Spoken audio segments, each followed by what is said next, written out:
Thank you everyone for being here. I know not everyone could come, so that's why we are recording this. And this is for MentorMash 2021, which we're super excited that we're doing. This is our second year. This is our kickoff for the mentees and the parents. We'll be doing another one for the mentors at a later time, including closer to June, but this one's specifically for you. So let's go to the whoop, and I'm a little bit fast on that. But first I want to introduce myself. I'm Amy Patton. I work at SPS Commerce. I'm the Vice President of Technology there. And I put my email address there and my LinkedIn. So feel free to send me an email if you have any questions after this and to connect with me on LinkedIn as well. That's a lot of what this is about, is connecting and networking with professionals in the industry. And then of course, Russell, do you want to introduce yourself? Well, no, I'm not going to do that yet until Denise introduces herself. Thanks, Russell. Thank you. Thanks, Amy. Good evening, everyone. My name is Denise Morlock, and I'm with Three Bridge Solutions and Boom Lab. I work on the MentorMash committee and have been working very closely with Amy and Russ the last 2 years now to pull off this program. And we're really excited to have you all here tonight, to have you taking advantage of this tremendous opportunity to connect with other women technology leaders and business professionals in the Twin Cities market. Hey, nicely done, Denise. And I'm Russell Frankel, and I'm with the Minnesota State IT Center of Excellence. And we're delighted that the Minnesota Aspirations Computing Program is partly under our watch. It's really under the watch and support of all kinds of business, partners. And what you see before you is a couple of those business partners that have been with us a long time now. Denise was part of a couple other organizations, over the years, and she just keeps coming back. So we love that about her. And thank you so much, Amy, for leading the charge with the group. So we're delighted to get this party started. Great. So we do have a group of other individuals who are really helping behind the scenes as well with MentorMash. They've helped go and drum up mentors who can be talking with you. They've helped build the organization of the program. And so I really want to make sure we highlight them as well. So Beth McMillan, who is with Land O'Lakes, Shelly Andrew with Minnesota Twins, Katie Hendrickson with Target, and Julie Urban with Veritas, all amazing people who have been helping out substantially as well. So our agenda for tonight, hopefully the presentation part won't be too much for you. I want to give you some ideas of what the program is and answer some questions, hopefully. And then at the end, if you do have additional questions, be ready to either put them in chat or to ask them to unmute yourself and ask them. So let's get going with that. So welcome, of course, like we already did. I'm going to tell you a little bit about the program highlights, what you can expect and what we expect from you as being a mentor, how to prepare for that first meeting, and then some examples of writing down your goals and preparing for questions to be asking your mentors, and finally that Q&A section. So the highlights, this program is about 9 weeks, runs June 21st through August 20th. So we want to make sure that it's in the time frame where you're not getting ready for school and that you have the time to have these meetings. It's only 4 sessions for about an hour, 45 minutes, if you think that you're done with questions, but 45 minutes to an hour for each session. So it goes pretty quick. And it's a really good chance to get to know your mentor. This is going to be all virtual again this year. This is our second year. So your mentor will be setting up the virtual meetings on Zoom like this, or Microsoft Teams or Google Meet. So be looking for that. We will be getting an email out this week with information about who you're being matched with. So we'll include a LinkedIn URL so you can go and read their bio and get prepared for that first meeting. And this is really just an amazing opportunity for you to get to network with some pretty awesome professionals in the computer technology industry. So we're super excited for you to be part of this and hope that you are as well. So if I could add, I think it's also an amazing opportunity for the mentors. And, you know, I've heard from so many of them, and the feedback we get from them is just how delighted they are to be connected with young minds, refreshing young people. And so they probably, you know, I've had a few of them say, you know, I got a lot more out of this than I think than the mentee did. And of course, that's not entirely true. But what they're saying is that they just love this opportunity to be with you. Absolutely. Okay, so our expectations from you. We want you to really open up to your mentor. It can be a little bit intimidating to talk about what do you think your strengths and your weaknesses are, but I guarantee it will really help for you to have a useful conversation with your mentor. And maybe spend some of that first meeting just getting to know each other, right? Who does your mentor, what's their family, what's their work, what do they do for hobbies, and then share that as well. But be willing to kind of open up a little bit. It'll really help in the long run. We ask that you be on time for your meetings. Your mentors are busy professionals, and they really are excited and interested to help you. And it's just courtesy to make sure you're there on time. I know for myself, when I have a meeting that's important, I want to be there a little bit early, kind of prep myself, maybe sit down where I'm going to be so that I'm not feeling rushed as I go into the meeting. So give yourself maybe 10 to 15 minutes just to get yourself in the headspace of you're there to have the conversation and to learn and to talk with your mentor. As much as you can, find a quiet space where you won't be interrupted. And I know that's super hard. You know, I've been working from home for over a year, and I know others have as well. And so it can be really tough to find a quiet space. And even if it's at your kitchen table, just say, you know, can I make sure that you're a little bit more quiet during this next hour? That will really help you to keep in your space and to have a really good conversation. Take some notes. So if you'd like to write down on paper, bring a pad of paper and a pen, or if you'd like to put something into your phone to take notes, however you take notes best, do that. But that's going to help you to maybe remember the critical things that you thought were so interesting in the moment, and you want to jot that down. Or if there's some action items that you have for your next meeting, maybe there's an article that your mentor suggested you read. So taking those notes will really help you to get more out of the experience and then to even remember beyond this. Finally, do your homework. If you had some action items from that meeting oops, and I was a little bit behind. So do your homework. Review the mentor's LinkedIn profiles. Sorry about that. With your PowerPoint presentations, be on track. Think of the questions to ask and your goals, and we'll talk a little bit more about that. And then follow through on the action items. So if you did have an article to read, do that. And like the first one, make sure that you read their bio on LinkedIn so you really know who your mentor is. Okay. Yeah, go ahead, Denise. Go back. The one point that you didn't get to highlight was getting in touch with your mentor if you need to reschedule.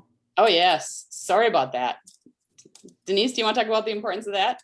I can. I'm happy to. So you want to make sure that you are prepared for the meeting, that you're focused, you're going to be in a good state to have a productive discussion. You're only meeting with these individuals 4 times over the summer. So if for some reason you've had something come up personally or just a scheduling conflict, it is not unreasonable to ask to reschedule, but just provide as much notice as you can. And then maybe in getting in touch with your mentor and asking to reschedule, perhaps offer up some potential days and windows of time during which you would be available to reschedule. Absolutely. Okay, so I want to give you a little idea of how to prepare for that first meeting, because I know we've had some feedback in the past of, just give me some ideas of what to expect. I've not done this before.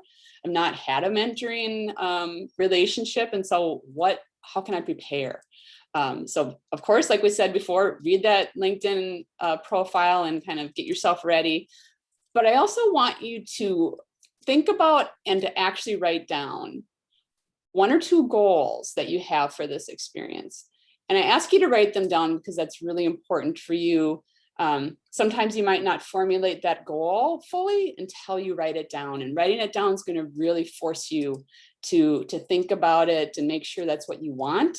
And then of course you'll have that for your meeting, because you might get a little nervous.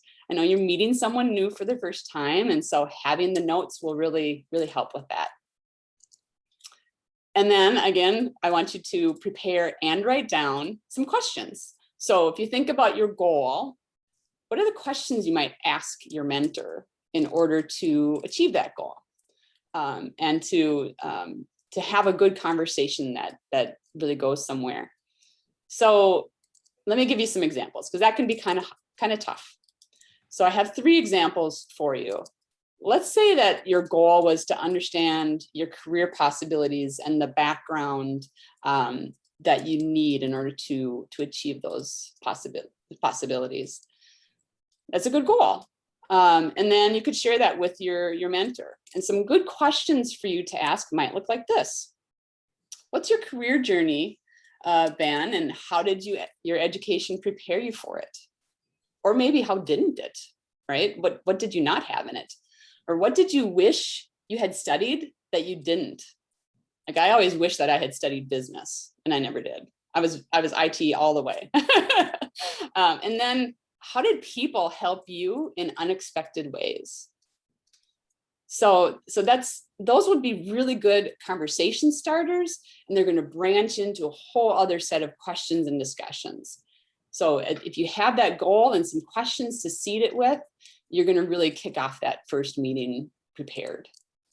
So another example, I want to conquer my fear of failure. This has been a big one for me for my whole career, right? I was failing earlier on the slides where I wasn't presenting at the right time. Failure happens. And so a lot of people have this, and thinking about how can I conquer that fear? It's such a big thing, especially in technology, when things fail a lot. You should just expect that there's going to be failure. So how do you deal with that? So what are some questions I might ask? So tell me about a time that you failed at work, and what did you learn from it? How do you deal with fear? You just like deep breaths, what do you do? Are there articles that you've read that helped you to deal with fear of failure at work? And then that might spur some research between the 2 of you to look for some really good articles to read and to talk about. So that could be a really good way to frame up that goal. Okay, one more example. I have a goal of, I want to gain an understanding of working in a male-dominated field and advice for navigating it. This is actually one that came up a fair amount on the survey as you were entering in your request to be part of the program. So some questions you might ask for that is, what is the ratio of men and women in your department? Maybe your company, and how does that differ? How has that changed across the roles that you've had? Describe a time that you struggled to be a minority, being a minority on your team, and how it made you feel and how you overcame that struggle. And then what advice do you have for me as I enter this field? And finally, how can being a minority on a team be an advantage?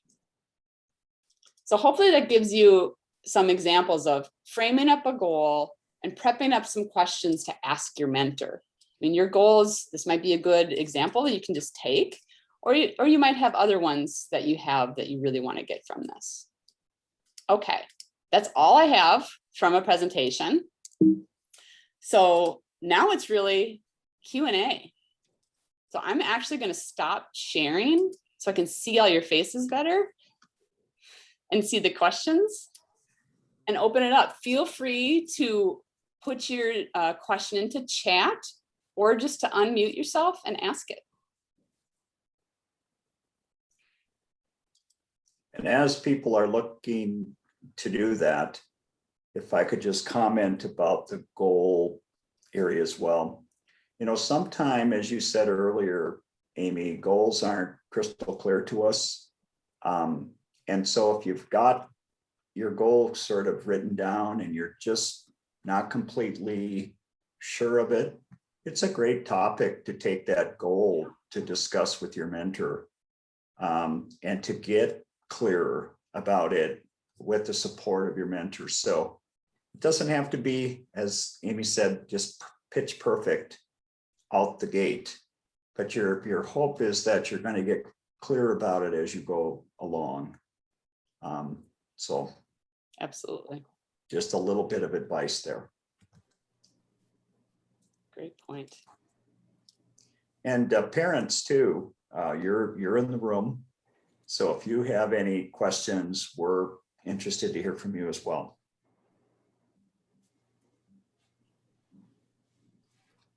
Question, I'll throw out a question that comes to mind. It's not necessarily, I mean, it's associated with the goal of just, you know, ensuring your personal and professional success, but it could be an interesting conversation with your mentor to ask her, what does she feel are the most important non-technical skills for success? I mean, so many of the young women we matched with mentors were really interested in learning about hot technologies. And I know that you'll have the opportunity to learn about hot technologies and what each of your mentors is using in her work environment.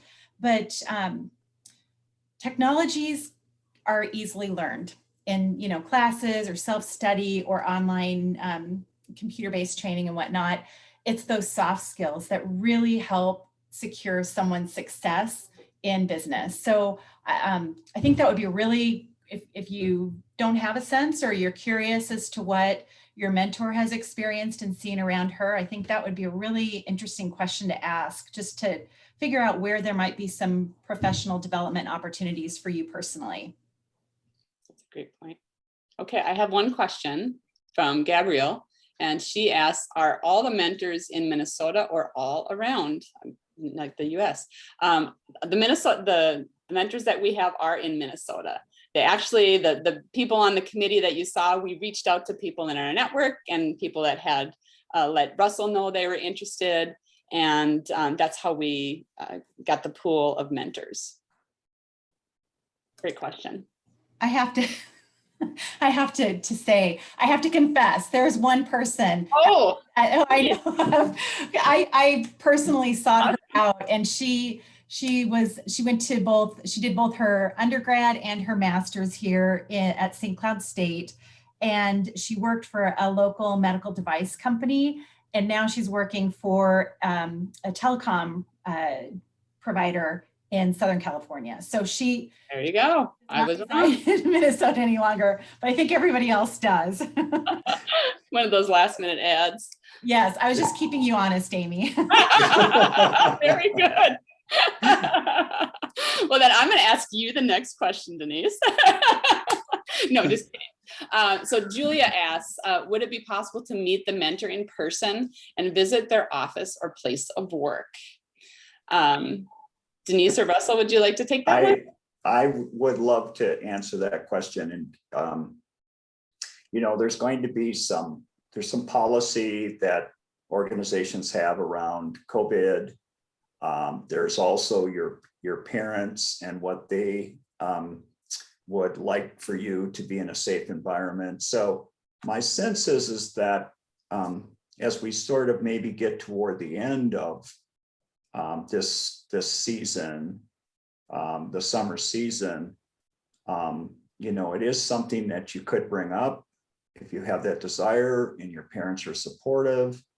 But we, you know, our first obligation to all of you is safety, and that includes the mentor. But, you know, the notion of meeting outside somewhere in a public environment, perhaps a restaurant or something where you can still be masked if you need to be, those are all things that you can talk with your parents about. And the mentor can kind of talk through or consult within their company. Does that, Amy, Denise, does that bring for you, or from a company perspective, what are your thoughts? I would just add, so I work with a lot of companies in town, and right now, companies, it's very unlikely that many of your mentors are actually going to be working back in the office yet. So, I agree with Russ. I mean, I think, the commitment is 4 times video conferencing. And if you hit it off really well, and this does happen, actually, I think Shelley is here, and she has mentored young women in the past too. And this could be the springboard for something that ends up being a very long-term mentoring partnership. So it's very possible that you just click with your mentor and she expresses an interest in continuing to mentor you, once a month or once every quarter, and you maintain that contact over a much longer period of time. And certainly over that time, and as things open up more with COVID, and your parents are, offer their approval too, then there could be opportunity for that. But I think right now it's really best to focus on the four meetings virtual. Well answered. Okay, next question is from Michelle, and she asks, how will meeting times be arranged, and will mentors and mentees take the lead on scheduling the meeting technology? So when we get email out later on, hopefully we'll address this a little bit, but the meeting times will be arranged. You'll get an email and your contact information for your mentor. And then you will need to email each other and just figure out for that first meeting. And when you're in that first meeting, kind of plan out your next few meetings. The mentor should be taking the lead on scheduling the video conferencing. So once you have agreed on a time and a date, then the mentor's responsibility is to schedule that video conferencing. So if I could add to that, give that mentor a few days, or I don't know, a week maybe, Amy, reach out to you. We'll kind of instruct them to reach out to you within a reasonable amount of time. If you don't hear from them within that period of time, it's certainly fine for you to take the initiative to reach out to them. If for some reason you're not hearing a response, then what you're going to also get is some contact information for Amy and Denise that you can check in with, and then they can intercede. Absolutely. Okay, next question is from Natasha. At the end of the program, will there be a wrap-up session similar to this one to recap everything? That's a great question. Denise or Russell, you want to take that one, or should I answer it? You answer it. I'm curious to see what you're going to say. And then I know I've got a patented, we always have a patented answer for that, which I'm sure you're going to say, and then I'll add to it. We will certainly be sending out a survey. Yeah. Asking for your feedback about how things went. At this time, we're not actually planning to have a wrap-up session, but it's a great idea.